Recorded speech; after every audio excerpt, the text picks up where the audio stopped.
Chapter 42 The Storm.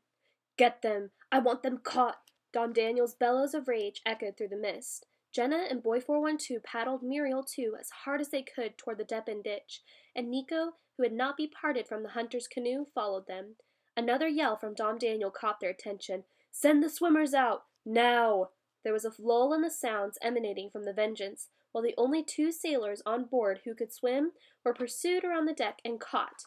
Two loud splashes followed as they were thrown overboard to give chase. The occupants of the canoes ignored the gasps coming from the water and pressed on toward the safety of the Mare marshes.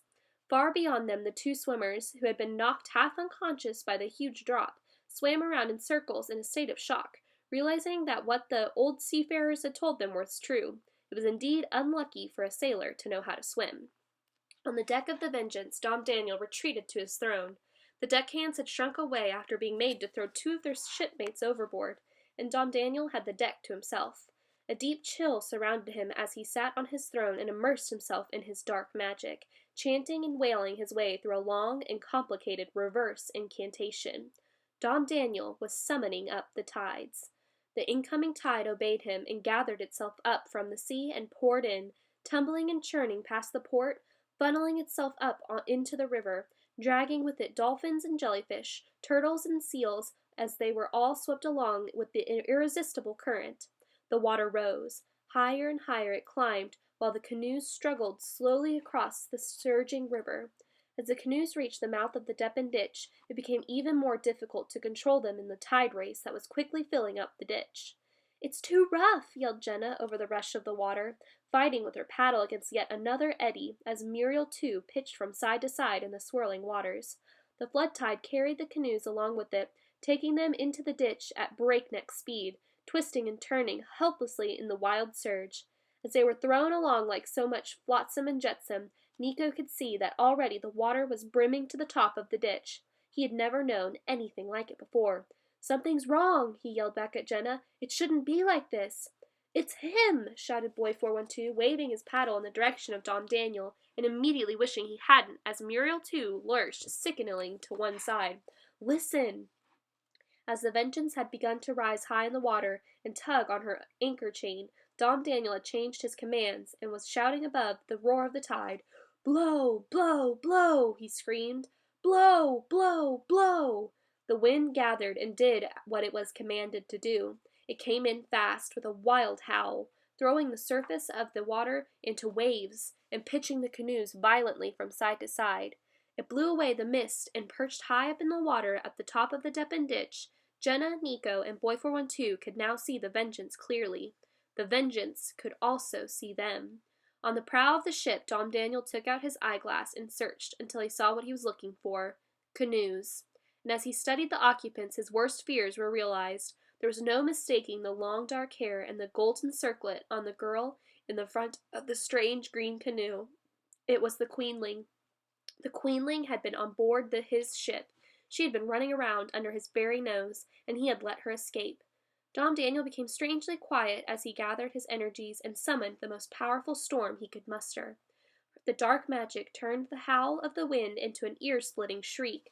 Black storm clouds came sweeping in and piled high over the bleak expanse of the Mare marshes. The late afternoon light grew dim, and dark cold waves began to break over the canoes.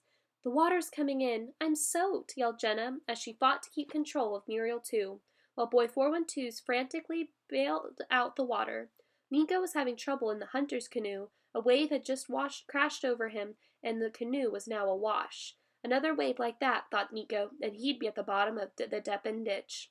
And then suddenly, there was no Deppen ditch. With a roar, the banks of Deppen ditch gave way. A massive wave surged through the breach and roared it out across the Mare marshes, taking all with it: dolphins, turtles, jellyfish, seals, swimmers, and two canoes.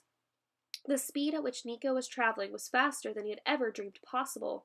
It was both terrifying and exciting at once. But the hunter's canoe rode the crest of the wave lightly and easily, as though this was the moment it had been waiting for. Jenna and Boy 412 were not quite as thrilled as Nico at the turn of events. Muriel, too, was a contrary old canoe, and she did not take to this new way of traveling at all. They had to fight hard to stop her from being rolled over by the massive wave that was thundering across the marsh. As the water spread across the marsh, the wave began to lose some of its power, and Jenna and Boy 412 were able to steer Muriel 2 more easily. Nico maneuvered the hunter's canoe along the wave toward them, deftly twisting and turning as he went. "This is the best thing ever!" he shouted above the rush of the water. "You're crazy!" yelled Jenna, still struggling with her paddle to stop Muriel 2 from tipping over. The wave was fading fast now, slowly its pace and losing most of its power as the water that drove it sank into the wide expanse of the marshes, filling the ditches, the bogs, the slimes, and the ooze with clear, cold salt water and leaving an open sea behind it. Soon the wave was gone, and Jenna, Nico, and Boy 412 were adrift on an open sea that stretched into the distance as far as they could see, dotted with little islands here and there. As they paddled the canoes in what they hoped was the right direction, a threatening darkness began to fall as the storm clouds gathered high above them. The temperature dropped sharply, and the air became charged with electricity. Soon the warning roll of thunder rumbled across the sky, and large spots of heavy rain began to fall. Jenna looked out over the cold gray mass of water before them and wondered how they were going to find their way home. In the distance, on one of the furthest islands, Boy 412 saw a flickering light. Aunt Zelda was lighting her storm candles and placing them in the windows. The canoes picked up speed and headed home as the thunder rolled and sheets of silent lightning began to light up the sky.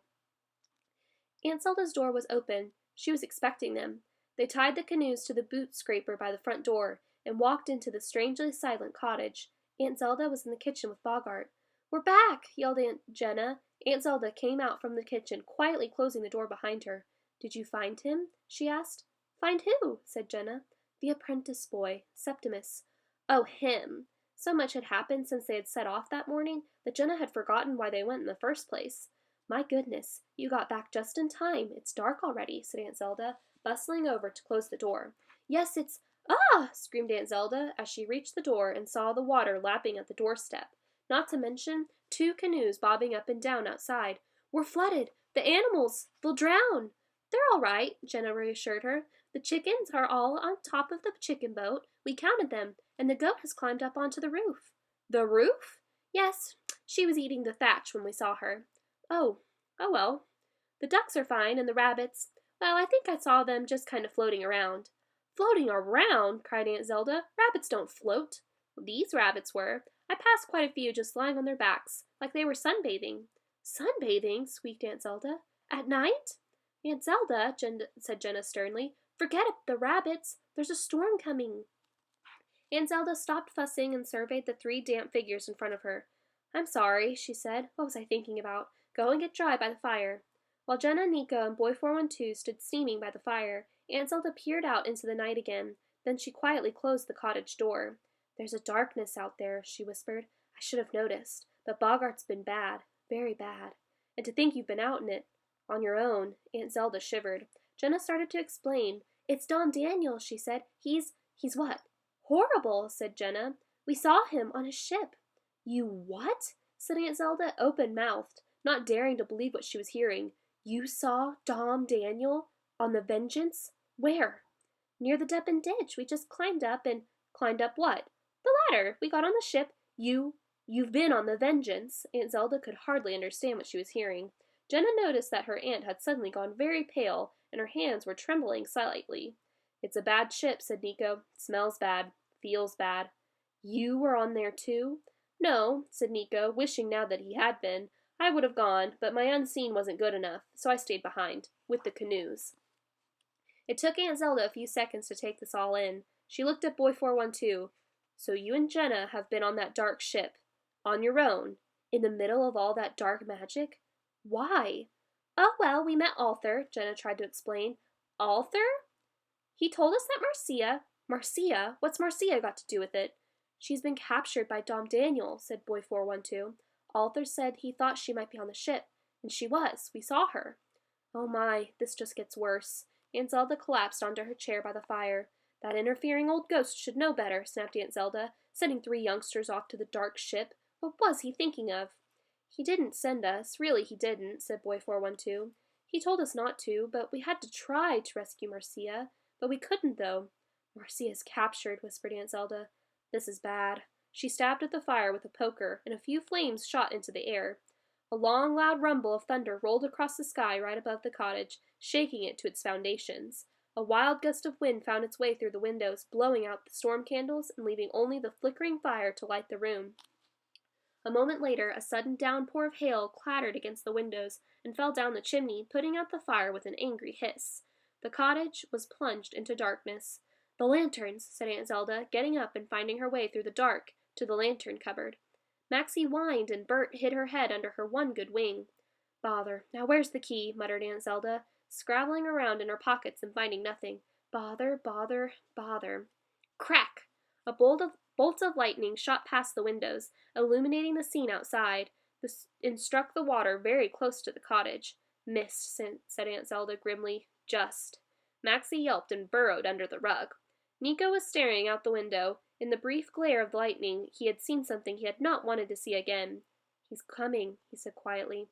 "I saw the ship, in the distance, sailing over the marshes. He's coming here." Everyone scrambled to the window. At first they all could see was the darkness of the approaching storm, but as they watched, staring into the night, a flicker of sheet lightning played across the clouds and showed them the sight that Nico had glimpsed before. Silhouetted against the lightning, still far away, but with its sails flying in the howling wind, the huge dark ship was cutting through the waves and heading toward the cottage. The Vengeance was coming.